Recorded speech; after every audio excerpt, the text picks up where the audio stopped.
Bengal state university CBCS education জেনারেলের স্টুডেন্টদের জন্য আজকে আমি এই ভিডিওটি বানিয়েছি। তো তোমরা যারা এবার সাপ্লিমেন্টারি এক্সাম দেবে এডুকেশন জেনারেলের উপর, তো তোমাদের জন্য বেশ কিছু ইম্পর্টেন্ট কোয়েশ্চেন দেখে নাও। 15 মার্কসের জন্য রেডি করবে। ভারতীয় শিক্ষায় উডের দলিলের প্রধান সুপারিশগুলি লেখো। একে কি ভারতীয় শিক্ষার ম্যাগনা কার্টা বলা যায় কিনা বা বলা হয় কেন, এভাবে আসতে পারে। কোয়েশ্চেনটা ঘুরিয়েও আসতে পারে যে ভারতীয় শিক্ষায় উডের ডেসপ্যাচ বলতে কি বোঝো, বা ভারতীয় শিক্ষায় উডের দলিলের গুরুত্ব আলোচনা করো। হ্যাঁ, তো এভাবে আসতে পারে কোয়েশ্চেনটা ঘুরিয়ে।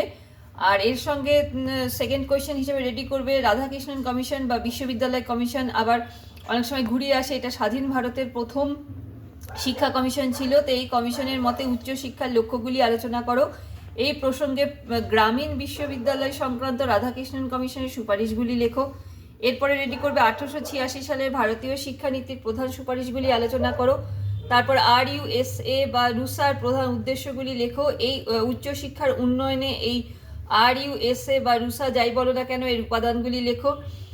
তারপর স্কুল কারিকুলাম ও শিক্ষা সমসুযোগ সংক্রান্ত কোঠারি কমিশনের সুপারিশগুলি লেখো। তারপর বড় কোয়েশ্চেন রেডি করে প্রাথমিক ও বৃত্তিমূলক শিক্ষা সম্পর্কে হান্টার কমিশনের সুপারিশগুলো। অনেক সময় কিন্তু হান্টার কমিশনের যে সুপারিশে প্রাথমিকটা দিয়েও কিন্তু 15 মার্কসের কোয়েশ্চেন হয়, কারণ কি এটার আনসারটাই অনেকটা বড়। যেমন ধরো আসতে পারে এভাবে প্রাথমিক শিক্ষা সংক্রান্ত হান্টার কমিশনের সুপারিশগুলি লেখো। সেক্ষেত্রে বৃত্তিমূলক শিক্ষা সংক্রান্ত হান্টার কমিশনের সুপারিশ কিন্তু অনেক সময় 5 মার্কসের টিকা হিসাবে আসতে পারে। তো 5 নম্বরে কিছু টিকা রেডি করবে। ভারতীয় শিক্ষায় 1813 সালের সনদ আইন বা চার্টার অ্যাক্টের গুরুত্ব, সর্বশিক্ষা মিশনের উদ্দেশ্য, মাধ্যমিক শিক্ষার পাঠ্যক্রম বিষয়ে মুদালিয়ার কমিশন বা মাধ্যমিক শিক্ষা কমিশনের সুপারিশ। তারপর রেডি করবে ভাষানীতি সংক্রান্ত কোঠারি কমিশনের সুপারিশ। তারপর PWD 1995 এর উপর টিকা রেডি করবে। তারপর প্রাক প্রাথমিক শিক্ষা সম্পর্কে NEP 2016 দৃষ্টিভঙ্গি আলোচনা করো। তারপর অপারেশন ব্ল্যাকবোর্ডের বৈশিষ্ট্যগুলি লেখো।